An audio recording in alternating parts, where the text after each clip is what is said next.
untuk langsung. Kita mulai dari Kak Wirda hari Siap. ini sebagai pembicara nih di acara Ramadan. ya pengalamannya ya. Alhamdulillah ini sebetulnya bukan pengalaman pertama atau kedua kali, tapi membawakan acara dengan nada dan warna yang berbeda pastinya ini baru pengalaman yang seperti ini gitu. Alhamdulillah setiap hari selalu ada aja pelajaran-pelajaran yang bisa diambil dan salah satunya mengikuti pengalaman ini juga menjadi bagian dari pelajaran. Next pertanyaan. Oke, ini bentar lagi kan Ramadan. Persiapan Ya. Kak Wirda biasanya apa sih kalau menjelang Ramadan? Ya, jadi memang persiapan ini Ramadan tuh selain mempersiapkan mental pastinya. Jadi sebelum Syaban, nisfu Syaban juga kan kita udah biasa nih ya membiasakan diri untuk puasa sunnah. Jadi tiap Senin Kamis, apalagi kalau perempuan kan ada headnya, jadi kita bayar utang juga. Nah itu membiasakan diri ini mentalnya dilatih untuk terbiasa puasa. Selain itu juga mempersiapkan hati itu penting sekali karena jangan sampai kita masuk bulan Ramadan dengan hati yang kotor gitu kan, dengan pikiran yang kotor, masih punya dendam sama orang. Jadi maafin dah semua orang dan nyambut Ramadan penuh dengan kesucian. Gitu. Ada tradisi misalnya makan sahur pakai apa?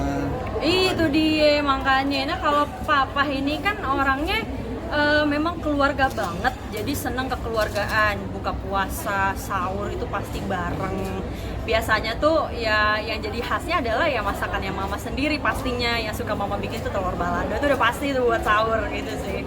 Iya, gimana? Terus selanjutnya? Tapi udah kalau Ya. saya lagi puasa gitu biasanya bapak kan kadang suka tausiah gitu kan. Iya, Nah, bener. Itu gimana tuh kalau untuk nyari waktunya gitu?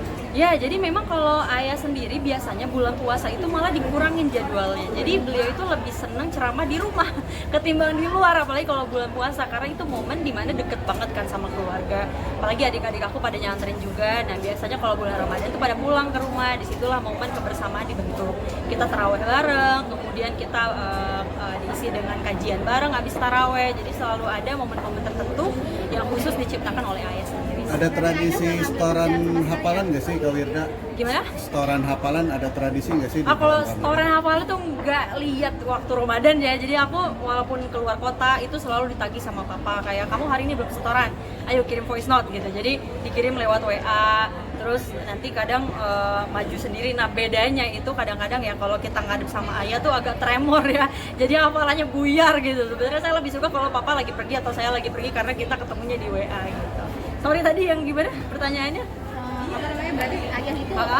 apa sih namanya? Nggak ngambil job pas Ngambil bulan, Mm-mm. bukan nggak ngambil job, beberapa ada yang diambil tapi lebih mengurangi gitu karena udah pasti kan kalau Ramadan hektik kan, ada yang ngisi di sana ngisi di sini, itu lebih dikurangin dan lebih banyak waktu sama keluarga gitu.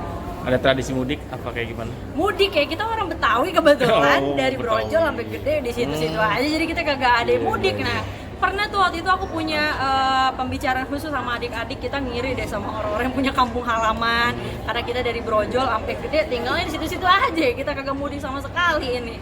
Nah itu akhirnya kita ganti tradisinya dengan berkunjung ke rumah guru-gurunya ayah, guru-gurunya papa. Jadi kita kadang-kadang sowan ke Cirebon, ke Kuningan, Jawa Barat, dan alhamdulillah dari situ kan jadi lahir-lahir lah pesantren-pesantren baru di tempat-tempat yang kita silaturahim gitu. Ada safari Ramadan nggak sih Kak Wirda? biasanya? Safari Ramadan enggak, kebetulan aku juga sama, kalau Ramadan justru mengurangi aktivitas. Tapi sebagai gantinya aku tetap pengen ada kan di tengah teman-teman semua. Nah jadi aku insya Allah di Ramadan ini bikin series sendiri, doain ya insya Allah di YouTube channel aku sendiri nanti mau bikin namanya Rumah Wirda. Weh, jadi nanti tayangnya itu setiap kalau mau buka puasa, ngeliat kita dulu yang seger-seger dulu sebelum yang manis gitu kan. Nah, jadi itu nanti kita bikin konten sekitar 10 menit Rumahnya Wirda insya Allah tayang di bulan Ramadan ini. Konsepnya kayak kultum gitu ya? Konsepnya kayak kultum, betul sekali gitu. Jadi kan kadang-kadang nggak banyak yang ngebahas dari sisi perempuan. Jadi kayak hukum misalkan haid ketika di tengah bolong lagi puasa gimana, terus cara gantinya gimana, buat yang nifas cara ganti puasa gimana, menyusui gimana. Nah itu menurut aku masih belum banyak yang menyentuh ke sana dari sisi fikih wanitanya. Nah makanya disitulah aku insya Allah hadir di Rumahnya Wirda ini, kontennya namanya memberikan pengalaman baru dan juga ilmu baru kepada wanita-wanita gitu. Nama channelnya apa? Wirda Mansur Channel pastinya. Artinya melanjutkan ini Papa ya sebagai ustadz nih, kami dari tadi Ustazah Wirda Allah, Mansur nanti. amin ya rabbal alamin. Sebenarnya menariknya gini, aku sendiri mendorong adik-adikku semua untuk bergerak di bidang yang berbeda. tapi kita harus tahu bahwa kembali lagi basic kita nih ada di agama, nggak boleh ninggalin agama. Mau nanti kamu jadi polisi, mau kamu jadi dokter, mau jadi tentara, apapun profesinya akan kembali ke dakwah. Jadi nggak menutup kemungkinan juga kan sebagai ustazah, tapi entrepreneur juga. Seperti contohnya yang tadi Ustazah Okistana Dewi, beliau baru aja meluncurkan brand baru. Nah itu kan salah satu dari usahanya beliau seperti itu.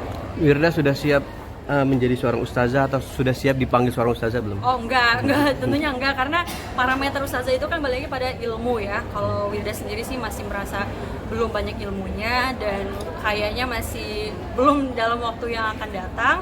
Tapi kadang-kadang kalau ada yang manggil ustazah ya aminkan aja sebagai doa aja gitu, sebagai ya insya Allah lah jadi ustazah beneran gitu. Banyak yang harus diperbaiki. Keinginan menjadi pendakwah sudah ada di pikiran belum? Kalau pengen jadi pendakwah sebenarnya udah dari umur 7 tahun ya. Karena kan sering diajak sama ayah untuk ceramah bareng. Bahkan saya sampai hafal beberapa ceramahnya ayah sendiri.